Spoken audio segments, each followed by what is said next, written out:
sevindim. Yükümü vardı. Yüzüm güzel saraldı mı?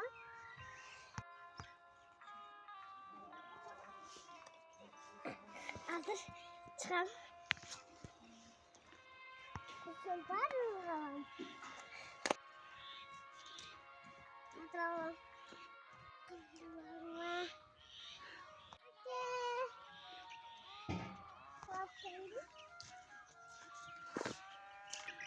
Atatürk, ben kızlarıma tavaldım.